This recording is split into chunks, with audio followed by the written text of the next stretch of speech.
Gloria sea a Dios. Bueno, iglesia, vamos en esta noche a ver la palabra del Señor bajo el título Giros inesperados. Todo depende de una sola decisión. Y vamos a prestarle atención a lo que el Espíritu Santo de Dios nos quiere hablar en esta noche, de modo que seamos edificados, no solamente nosotros, nuestras vidas, nuestro corazón, sino que al ser edificados nosotros podamos comprender la palabra del Señor, de modo que podamos bendecir a nuestra familia, de modo que podamos bendecir al vecino con lo que el Señor nos enseña.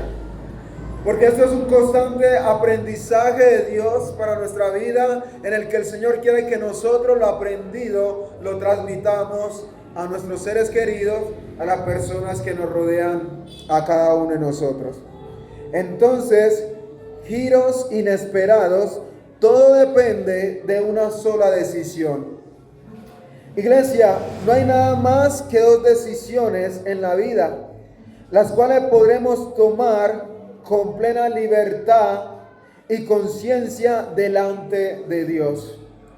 En las decisiones no hay términos medios, porque a donde quiera que decidamos mirar, de ello dependerá nuestro futuro. Hay personas que piensan que tienen una tercera posibilidad, una tercera decisión, como en caso de emergencia. Pero cuando nosotros vamos a las Escrituras, aun cuando Jesús nos dice que vuestro sí sea sí, que vuestro no sea no, estamos viendo que aún Jesús no está dando lugar para términos medios, como que medio sí o medio no, que yo puedo quitarme frente a mis decisiones. Iglesia, eso no ocurre. Cuando nosotros decidimos, como dijéramos, meterlas de caminar, iglesia, cuando las metemos, solo Dios puede tener misericordia de ayudarnos a salir. Solo en su amor es Él quien nos puede ayudar a salir de las dificultades en las que nosotros nos hayamos metido por una mala decisión. Entonces, esto es algo que nosotros tenemos que tener presente en nuestro caminar y aún enseñarle a nuestros hijos que ellos puedan mirar hacia el futuro y que puedan tomar decisiones conscientes de lo que puede pasar el día de mañana. Y que nosotros, aún como padres, como hermanos, podamos también tomar decisiones asertivas bajo la dirección del Espíritu Santo. Entonces no hay decisiones a medias. De lo que nosotros hoy determinemos, de eso dependerá nuestro mañana, nuestro futuro, y así nosotros veremos las consecuencias. Ahora, iglesia, yo quiero preguntar, ¿hacia dónde tú estás enfocando tu vida en este día? ¿Hacia dónde nosotros estamos mirando? Porque recordemos que hemos creído en Jesucristo, el Hijo de Dios, pero hay hermanos o hay personas que llegan a los caminos del Señor y tienen parte de su mirada en Jesús, pero tienen parte de su mirada o de su foco en las cosas de afuera. Y eso le pasaba al pueblo de Israel. Dios los saca de la esclavitud, pero estaban claudicando en dos pensamientos, y mientras Dios se movía con señales y prodigios y milagros, aún parte de su mente y su corazón estaba en lo que habían dejado en Egipto. Dios estaba resuelto a sacarlos, como Dios en su soberanía quisiese sacarlos, y los sacó. Pero cuando Dios quiere actuar en nuestra vida, Dios también necesita que nosotros tomemos una decisión de darle la libertad a Él, de que Él se mueva como Él quiere moverse en nuestras vidas. Por eso, ¿hacia dónde tú estás enfocando tu vida delante de Dios? Porque Jesús murió para la salvación de nuestras almas. Y ese es el principio de lo que Dios ha hecho en nuestras vidas. Rescatarnos de la oscuridad. Pero en este proceso Dios nunca nos ha hablado de cosas materiales, nunca nos ha hablado de cosas terrenales, porque Él en su palabra dice: hacer tesoros en los cielos, donde el orín y la polilla no pueden destruir. Pero muchos vienen a la iglesia del Señor enfocados en lo que el Señor nos puede dar, pero no quieren compromisos con el Señor. Pareciese que la única decisión que está frente de muchas personas es: Señor, tú que me puedes dar, pero yo no quiero hacer parte de lo que tú quieres hacer en el mundo. Y a eso no estamos llamados, iglesia. Pregunta, ¿dónde está tu corazón el día de hoy? No podemos servir a dos señores. Vamos a terminar amando a uno más que al otro. Vamos a terminar desechando a uno, iglesia. Y eso son cosas de decisión, de determinación en nuestra vida, de en quién hemos creído para vivir delante. Muchos han puesto su mente, su corazón, su foco en el dinero, viven por el dinero. Pero iglesia, cielo y tierra pasará, pero las palabras del Señor nunca pasarán. En donde nosotros estamos construyendo nuestra vida, en donde estamos cimentando nuestro corazón para que en un futuro podamos estar firmes delante de Dios y firmes delante de lo que pueda pasar en el mundo entero. ¿Dónde está nuestro corazón? Jesús lo decía: donde quiera que esté vuestro corazón, o mejor dicho, donde quiera que esté el muerto, allí estarán las águilas. Iglesia, donde esté nuestro corazón, allí estará toda nuestra vida, toda nuestra atención, todos nuestros deseos, todos nuestros anhelos. Si nuestro corazón está en Dios, nos vamos a alimentar de Dios cada día, vamos a buscar de Dios cada día nos vamos a deleitar en su presencia, porque nuestro corazón está en Dios. Por eso es que a muchas personas no les amanece el evangelio. Y por eso es que muchos dicen: es que yo no estoy preparado para el evangelio, yo no estoy preparado para seguir a Jesucristo. Muchos dicen: yo no estoy preparado aún para vestirme como un evangélico, un cristiano. Pero iglesia, ¿acaso uno está preparado para morir? ¿Acaso uno está preparado para ir al infierno? Y es algo que el mundo debería de preguntarse. La iglesia debería preguntarse si están preparados para pasar una eternidad lejos de la presencia de Dios. ¿Dónde está nuestro corazón? ¿En qué o en quién está puesta nuestra esperanza? Amén, iglesia. Iglesia, estamos llamados a poner nuestra esperanza en Jesucristo, el Hijo de Dios. Estamos llamados a poner nuestra esperanza en el Padre, en el Espíritu Santo, porque de ellos depende nuestra vida, de ellos depende nuestra salvación, pero no del hombre. El hombre falla, el hombre nos golpea, el hombre nos tira al piso. Pero Dios nos levanta cada día, Dios nos sustenta cada día. Por eso el Espíritu Santo aún nos dice en quién estamos poniendo nuestra esperanza. Nuestra esperanza no está en nuestros hijos, nuestra esperanza no está aún en nuestra pareja, nuestra esperanza no está en nuestro padre, nuestra esperanza no está en un vecino.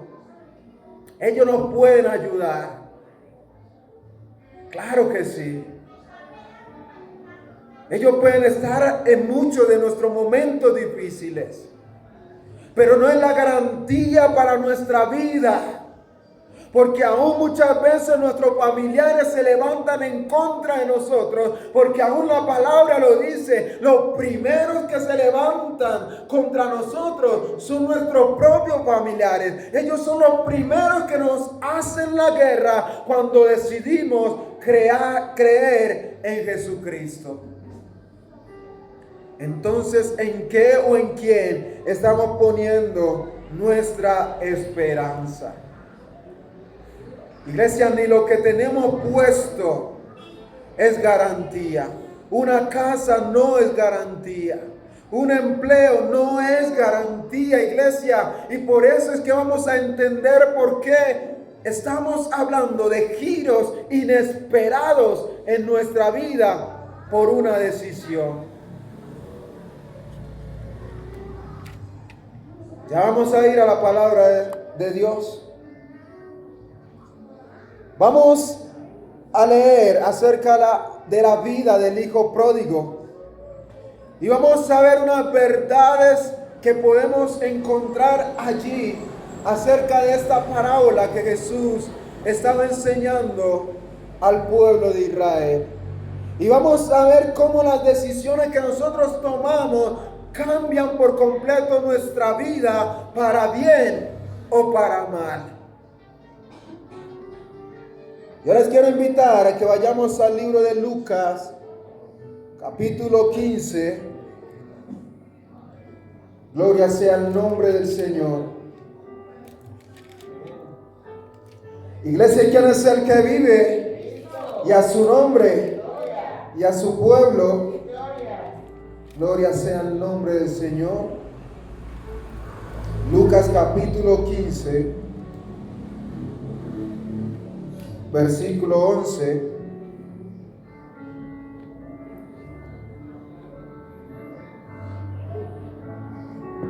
Santo es el Señor. Dice así: en el nombre del Padre, del Hijo y del Espíritu Santo. También dijo: un hombre tenía 2 hijos, y el menor de ellos dijo a su padre: Padre, dame la parte de la herencia o de los bienes que me corresponden. Y dice que le repartió los bienes, versículo 13. No muchos días después, juntándolo todo, el hijo menor se fue lejos a una provincia apartada y allí desperdició sus bienes viviendo perdidamente. Y cuando todo lo hubo malgastado, vino una gran hambre en aquella provincia y comenzó a faltarle. Y fue y se acercó a uno de los ciudadanos de aquella tierra, el cual le envió a su hacienda para que apacentase cerdos. Y deseaba llenar su vientre de las algarrobas que comían los cerdos, pero nadie le daba. Y volviendo en sí dijo: ¿cuántos jornaleros en la casa de mi padre tienen abundancia de pan? Y yo aquí perezco de hambre. Versículo 18. Me levantaré e iré a mi padre y le diré: Padre, he pecado contra el cielo y contra ti. Ya no soy digno de ser llamado tu hijo. Hazme como a uno de tus jornaleros. Y levantándose vino a su padre, y cuando estaba aún lejos, lo vio su padre, y fue movido a misericordia, y corrió y se echó sobre su cuello, y le besó. Y el hijo le dijo: Padre, he pecado contra el cielo y contra ti, y ya no soy digno de ser llamado tu hijo. Pero el padre dijo a su siervo: sacad el mejor vestido y vestidle, poned un anillo en su mano y calzadle en sus pies. Y traed el becerro gordo y matadlo, y comamos y hagamos fiesta, porque este mi hijo muerto era y ha revivido, se había perdido y es hallado. Y comenzaron a regocijarse. Versículo 25. Y su hijo mayor estaba en el campo, y cuando vino y llegó cerca de la casa, oyó la música y la danza, y llamando a uno de los criados le preguntó qué era aquello. Él le dijo: tu hermano ha venido, y tu padre ha hecho matar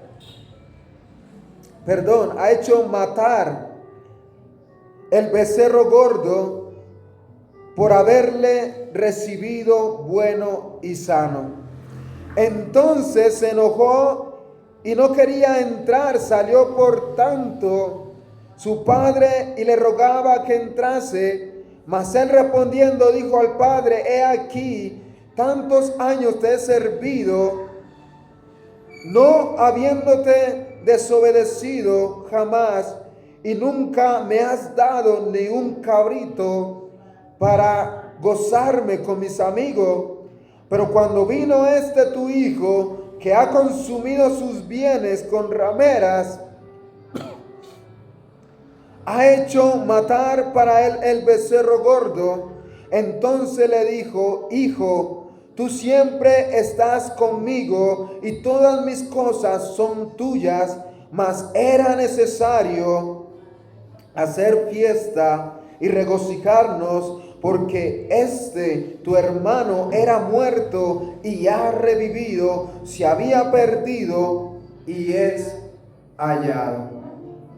Gloria sea el nombre del Señor. Iglesia, vamos a ver verdades en esta palabra del Señor.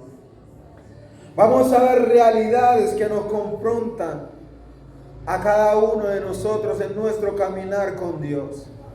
Y el entender por qué muchos están pagando un precio alto en su vida por las decisiones que han tomado, pero también ver cómo muchos se están regocijando con muchas cosas buenas, también por las mismas decisiones asertivas que han tomado en sus vidas. Desarrollemos un poco la vida de estos tres hombres, de estos tres personajes en las Escrituras, y miremos el rol que cada uno de ellos cumple dentro de la historia y cómo podemos identificarnos con cada uno de ellos y cómo la vida de ellos nos habla a nosotros. Amén, iglesia. En los versículos 11 y 12 vemos que un padre tenía dos hijos. Pero si hacemos un paréntesis y pensamos en Dios, Dios tiene no dos hijos, Dios tiene muchos hijos en el mundo entero. Pero piensa, iglesia, muchos de esos hijos son como este hijo menor de este padre en esta historia, que se acercan a Dios y le piden a Dios que les bendiga sus vidas y se van de la presencia de Dios. Se van lejos de Dios. Y eso pasa constantemente dentro de las congregaciones. Va y viene gente pidiendo el favor, la gracia de Dios, y cuando Dios les bendice, se van lejos, porque han recibido, entre comillas, su parte. Muchos se van como este hijo pródigo. Le piden a Dios tantas cosas. Muchas personas vienen: Señor, sáname. Dios los sana. Señor, ábreme puertas de empleo. Dios les abre puertas de empleo. Señor, trata con mis hijos. Dios trata con sus hijos. Sus hijos empiezan a servir, pero ellos se descarrían. Se vuelven al mundo. Dios les da dinero. En vez de consagrar más su vida a Dios, se vuelven al mundo. Y así Dios hace tantas cosas, pero le dan la espalda a Dios. Porque una vez reciben la bendición, una vez están cómodos con la bendición, sienten que ya no necesitan estar en el seno del Padre y se van detrás de sus deleites. Y eso pasa con muchos hijos de Dios. Reciben la bendición, pero vuelven atrás. Ahora, iglesia, yo quiero preguntar, ¿para qué tú le estás pidiendo a Dios? ¿Cuál es el propósito de las muchas cosas que tú y yo le estamos pidiendo a Dios? ¿Qué es lo que estamos pensando nosotros cuando Dios nos dé la bendición? ¿Le vamos a ser fiel al Señor o vamos a ir en pos de nuestros deleites, en pos de nuestros deseos? Iglesia, el problema delante de Dios no es que te bendiga a ti o me bendiga a mí. El problema no es que Dios derrame su gracia y nos dé tantas cosas como nosotros quisiésemos. Pero resulta que cuando llega la bendición, muchos no tienen la madurez espiritual de Dios para contener la bendición y ser cada día más humildes delante de Dios. Y ese es el problema más grande dentro de las iglesias, dentro del pueblo de Dios. Y aún de mucha gente allá afuera, que aún llegan por primera vez a la iglesia, Dios obra de una forma sobrenatural, Dios les bendice de una forma sobrenatural, pero una vez reciben el milagro de Dios, en vez de eso, acercarnos a Dios, se alejan de Dios. Y Dios lo que está diciendo, de una u otra forma, es: yo no tengo problema con bendecirte. Ese no es el problema. Yo te puedo dar muchas cosas, pero el punto es que yo quiero trabajar en tu alma. Yo quiero salvarte. Y una vez decía desde aquí que muchos se van a ir al infierno con muchas de sus riquezas, si pudiésemos decir así. Pero ¿de qué sirve irnos con casa, carro, beca y condenarnos?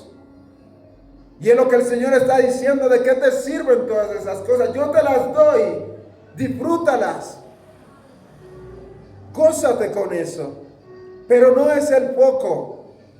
Y muchos llegan así. Aquí hemos visto gente que llegan, se les bendice y toda la gloria es para Dios. No es para uno vanagloriarse, pero cuando reciben la bendición no vuelven. Iglesia, la ingratitud no es para mí. Duele, sí, pero duele porque es Dios quien permite hacer la obra. Y no es que uno se niegue a hacerla. Dios pone el sentir y uno pudiera rehusarse. Pero uno también haya deleite en bendecir la persona. Y uno lo que busca, lo que quiere es que la persona se acerquen a Dios, no por el pan, no por los peces, sino porque Dios es Dios, Él es bueno, Él es misericordioso, y hay tantas cosas que pudiéramos expresar de lo maravilloso que es Dios, pero las personas muchas veces se contentan con el pan y con los peces. No quieren tener una relación a fondo con Dios. Para no salirme mucho del tema, esa es la posición de muchos. Reciben de Dios, se van de Dios, y por eso es que pregunto: ¿para qué tú le pides a papá? ¿Para qué tú le pides a Dios? ¿Qué es lo que está en tu mente? Cuando le pides una casa, cuando le pides dinero, cuando le pides ropa, cuando le pides viajes, cuando le pedimos tantas cosas. Porque hay muchas cosas que le pedimos a Dios. Pero ¿cuál es el propósito de ello? Iglesia, la decisión que destruye nuestra vida. Y veamos en el versículo 13. Gloria sea el nombre del Señor. La decisión que destruye vidas.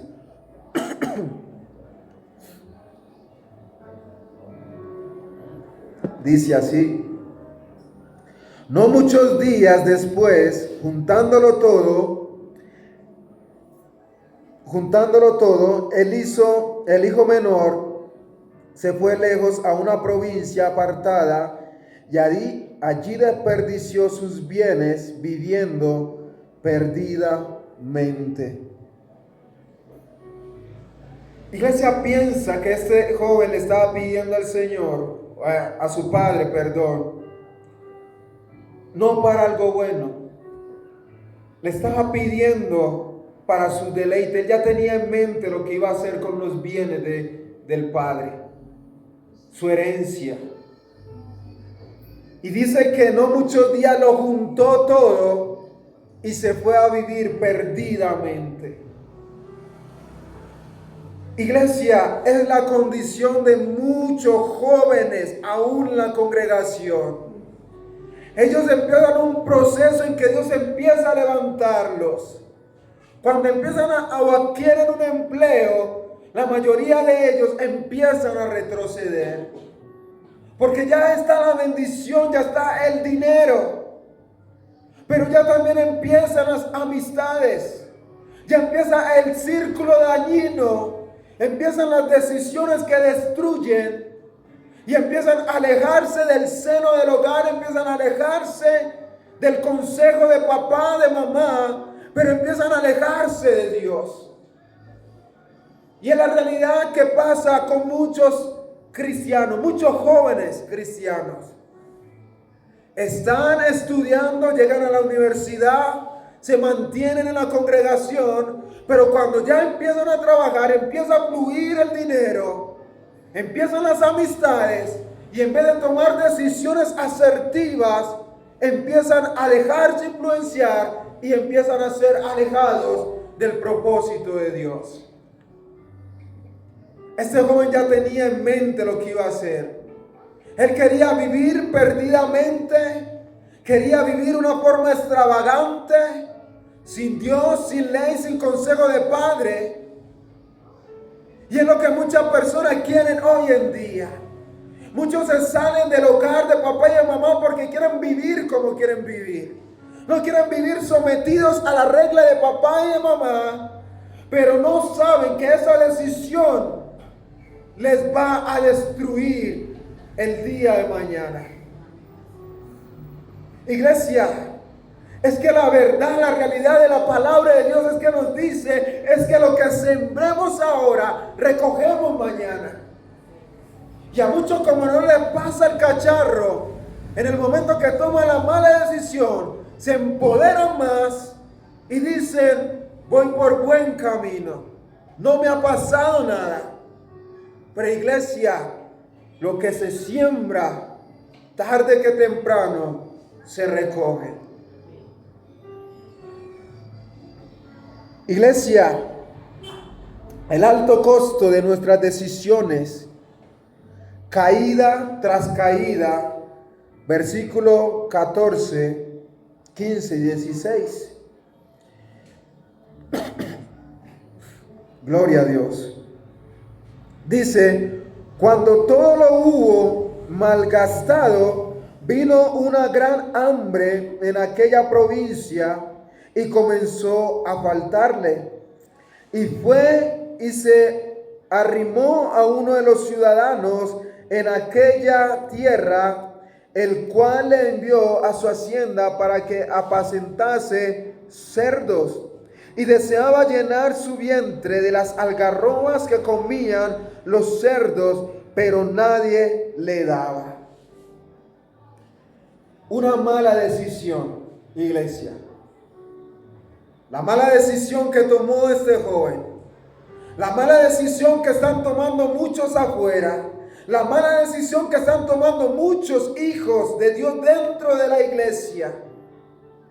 Que los va a llevar a caer tras caer. Porque el enemigo, una vez que pone la zancadilla, se lleva a la persona sin medida. Estos días, mejor dicho el domingo que fui a llevar los tamales, cuando fui a entregarlo a un hermano, también él es cristiano, venía la hermana de él y venía con el uniforme de trabajar, era un pantalón. Ellos son pentecostales y ellos son muy rígidos con el tema de la ropa. Y el compañero también que me había llevado a llevar los tamales, él le decía, esa no es fulanita de tal. Ah, sí, es mi hermana. ¿Y qué le pasó? Decía, se descarrió. ¿Qué decisión tomó? No sabemos. Él nos decía, ya tiene novio. Parte de la realidad de lo que sé de esta joven es la mala vida que le daba el papá de la niña, creo que es. Pero uno sabe que vienen procesos difíciles a nuestra vida, pero que nos lleva a tomar una decisión contraria. Por eso hablábamos en quién estamos poniendo nuestra vida, en quién estamos enfocados. Iglesia, hay que ser firme, mire que no caiga, hoy estamos aquí, pero no sabemos mañana. Yo hoy estoy parado aquí, pero no sé mañana. Porque el peor error aún de nosotros es creer que estamos ganados porque hemos creído en Dios. Y la palabra nos dice que estemos vigilantes de nuestra vida. Porque cualquier cosa nos puede eliminar del camino. Gloria sea el nombre del Señor. Caída tras caída. Este joven pasó por un momento de hambre y quizás uno pudiera especular los amigos con los que disfrutó el dinero, con los que se parrandeó la plata, bebió, seguramente ya no estaban, y uno lo aprecia en las escrituras, porque él se encontró solo, le tocó que ir a buscar empleo y lo único que encontró fue apacentar cerdos. Pero era tal la caída que ni aún las algarrobas le ofrecía. Y uno dijera, ¿dónde están los amigos? ¿Dónde están esas personas que les invertí tiempo? ¿Dónde están las personas por las cuales yo rechacé a Dios? Iglesia, el costo es alto y muchos no entienden eso. Muchos dejan de creer en Dios, muchos dejan de servir a Dios, muchos no buscan a Dios, que porque las amistades, que porque los amigos, pero cuando estén solos, cuando estén pasando por una dificultad, no van a estar. Solo va a estar Dios, solo va a estar Jesucristo para extenderles la mano. Solo va a estar el Padre, que nada puede opacar el amor del Padre. Iglesia, nuestras decisiones cambian todo. Porque si aún uno mire, y es algo que vamos a detallar más adelante, la decisión de este joven tocó al corazón del hermano. Nuestras decisiones pueden destruir a la persona que están a nuestro alrededor. Un mal consejo puede dañar a la persona que está a nuestro alrededor. Uno le dice a los jóvenes, tengan cuidado. No se dejen endulzar los oídos de cualquiera que les dice que están bonitas. Porque el precio puede ser un embarazo. Y después, avidosamente, la persona la puede dejar tirada. Uno le dice a los jóvenes, no se reúnan con esos jóvenes porque tiran droga, porque consumen vicio, pero como se creen valentones, se creen fuertes, creen que se las saben todas, toman malas decisiones y resultan en caminos que Dios no quiere que estén. Decisiones que destruyen. ¿Cuántos padres han muerto por las decisiones mal tomadas de sus hijos? ¿O cuántos hijos han pagado por las malas decisiones de los padres? Iglesia, suena duro, pero hay padres que han matado a sus hijos por las malas decisiones, y hay hijos que han matado a sus padres por las malas decisiones. Suena cruel, pero es la realidad. Y es lo que Dios nos quiere evitar. Es por lo que Dios trabaja cada día a través del Espíritu Santo de Dios. Que podamos entender las cosas concernientes a Él. Iglesia, esas son las decisiones que destruyen. La decisión que pone todo en el orden correcto. Reconocer. Y necesitamos reconocer. Necesitamos mirar, meditar en nuestro camino, por dónde vamos. Porque hay decisiones que ponen todo en orden. Cuando hacemos un alto en nuestra vida y podemos entender por dónde vamos, esto nos va a permitir en Dios, en su palabra, reordenar nuestros pasos. Versículo 17 al 21 dice así: y él volvió en sí, dijo: ¿cuántos jornaleros en la casa de mi padre tienen abundancia de pan, y yo aquí perezco de hambre? Me levantaré e iré a mi padre y le diré: Padre, he pecado contra el cielo y contra ti. Ya no soy digno de ser llamado tu hijo. Hazme como a uno de tus jornaleros. Y levantándose, vino a su padre, y cuando aún estaba lejos, lo vio su padre, y fue movido a misericordia, y corrió y se echó sobre su cuello, y le besó. Y el hijo le dijo: Padre, he pecado contra el cielo y contra ti, y ya no soy digno de ser llamado tu hijo. Una decisión consciente es lo que da el giro a nuestra vida. Cuando nosotros reconocemos por dónde vamos y entendemos que vamos por el mal camino, pues podemos mirar hacia el cielo y decir: Señor, he pecado contra ti. Aún pudiéramos decir: Señor, ya no soy digno de que me llames tu hijo. Pero con limpia conciencia reconocer que dimos o tomamos una decisión equivocada que nos llevó a cometer más errores, pero que por el Espíritu Santo, por su gracia, nos permite mirar a Él, reconocer nuestro error, nuestro pecado, y decirle: Señor, aquí estoy, he pecado contra ti, te he fallado, he pecado contra mi hermano, he pecado contra mi hermana, pero aquí estoy. No soy digno de que me trates como a tus otros hijos, pero aquí estoy. Y necesitamos acercarnos a Dios. Muchos necesitan acercarse a Dios y decirle: Señor, aquí estoy. Pero han creído la mentira del enemigo, la cual dice: ya Dios no te va a perdonar, ya Dios no te va a recibir, y se quedan en la oscuridad. Cuando volvemos en sí, es el Espíritu Santo en su amor, en su gracia, que nos permite entender nuestro error, la decisión que hemos cometido equivocada, y pedir perdón. Eso le pasó a Nabucodonosor.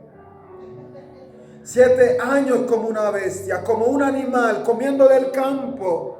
Pero cuando llegó el cumplimiento de los 7 años, Dios va y le permite a Nabucodonosor reconocer. Y él, cuando tuvo lucidez, lo primero que dijo: eres Dios sobre todas las cosas. No hay Dios como tú. Y es lo que necesitamos como iglesia reconocer. Es lo que el mundo necesita reconocer: que no hay otro Dios, que le hemos fallado a Dios y que necesitamos su perdón para ser restaurados, para ser restituidos en la casa de papá. Gloria sea el nombre del Señor. La respuesta del Padre que ama. Versículo 22 al 24 dice así: pero el padre dijo a su siervo: sacad el mejor vestido y vestidle, Pongan un anillo en su mano y calzado en sus pies.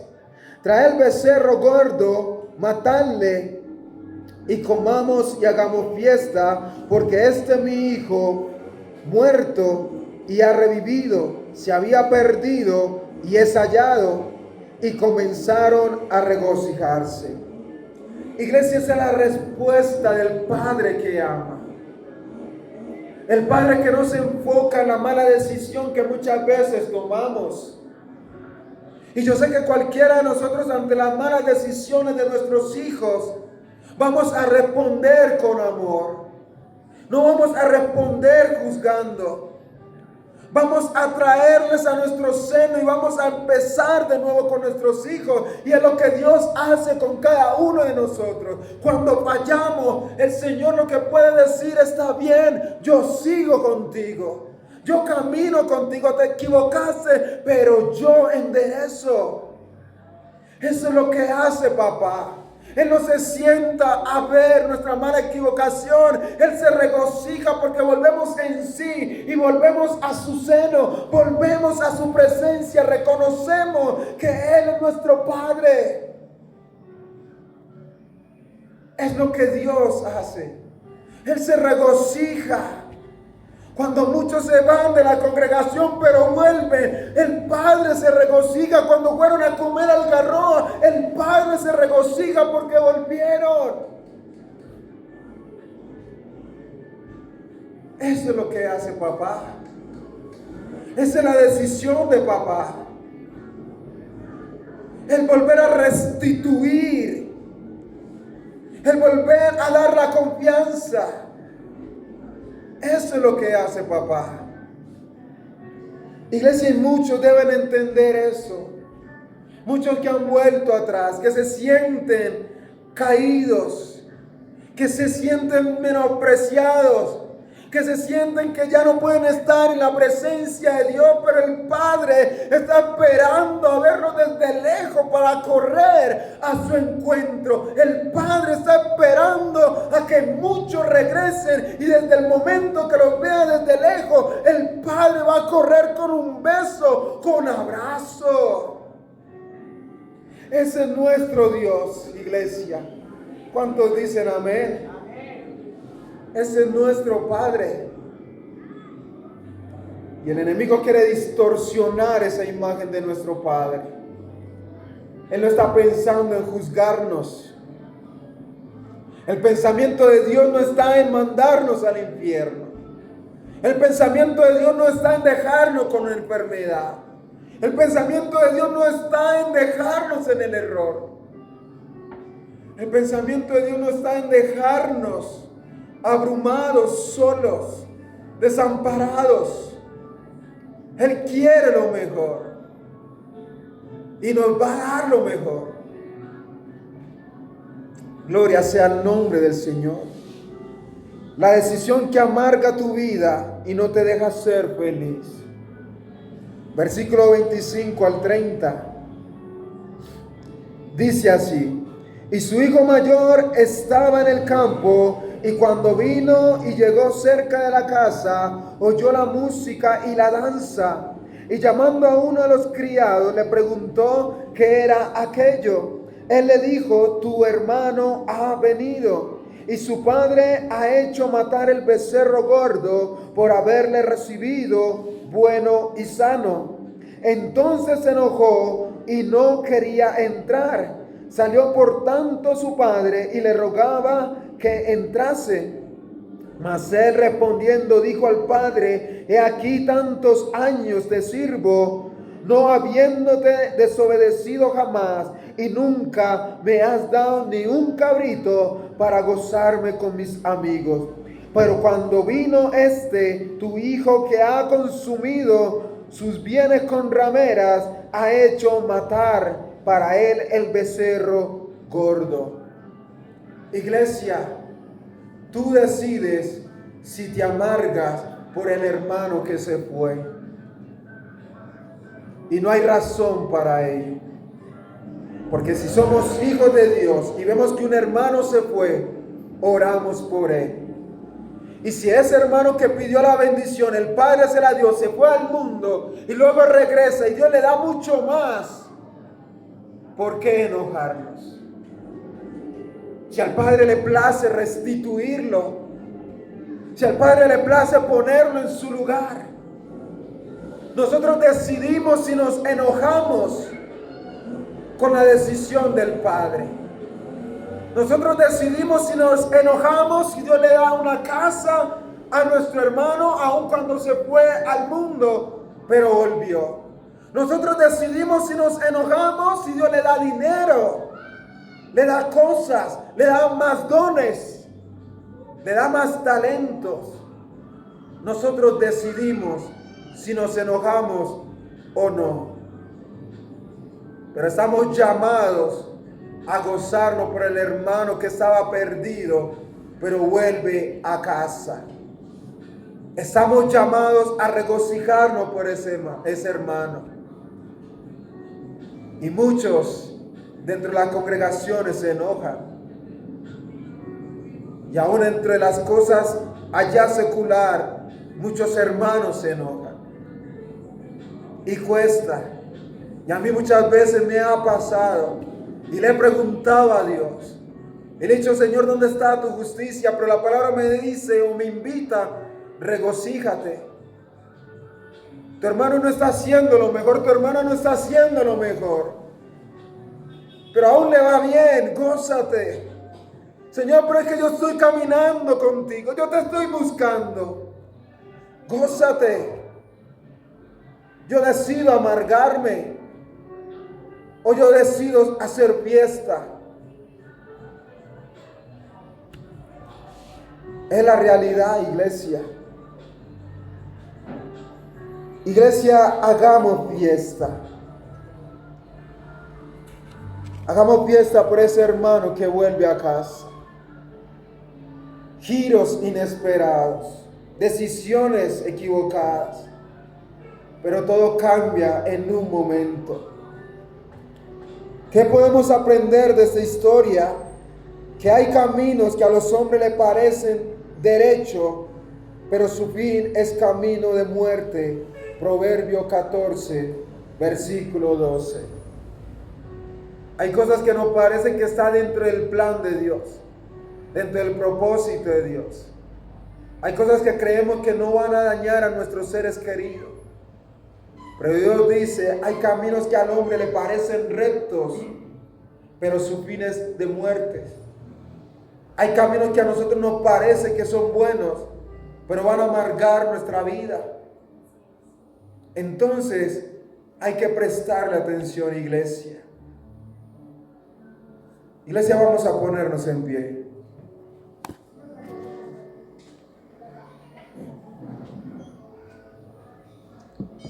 Santo es el nombre del Señor. Yo quiero invitarte a que cierres tus ojos allí por un momento. Dios es bueno. Dios es maravilloso con cada uno de nosotros, iglesia. Cada palabra que el Señor nos permite escuchar, ¿sabes por qué es? Es porque nos ama. Dios es bueno sobre todas las cosas. Y Él quiere enderezar nuestros pasos. Él quiere enderezar nuestros pensamientos. Él quiere hacer nuevas cosas en nuestras vidas. Pero debemos reflexionar, iglesia, hacia dónde queremos ir. Hacia dónde tú quieres ir. ¿Dónde te estás enfocando? ¿Qué decisiones estás trabajando en tu mente el día de hoy? Que buscas tomar a sabiendas de que las consecuencias pueden ser fatales, pueden ser terribles. Ante las decisiones, iglesia, hay que pedirle discernimiento a Dios. Hay que pedirle discernimiento a papá. ¿Cuántas cosas nos ahorraríamos? ¿Cuántos sufrimientos, lágrimas, decepciones? ¿Cuántas cosas nos ahorraríamos si escuchásemos el consejo de papá, de mamá?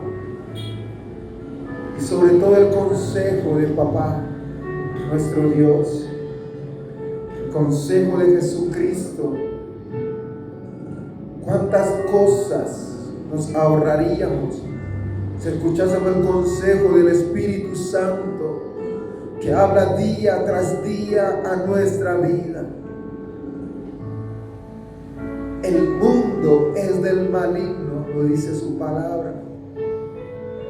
El mundo está trabajado por el maligno y él quiere que tomemos decisiones equivocadas. Quiere que dañemos nuestra vida, nuestra integridad, que malgastemos nuestro tiempo, que malgastemos nuestros recursos, nuestro dinero, que malgastemos nuestra salud. Iglesia, la vida no es vivir por vivir. Hay propósito de Dios. Hay propósitos de Dios para nuestra vida. Amado, yo deseo que seas prosperado en todas las cosas, que así como prospera tu alma, prosperes en todas las cosas de esta vida.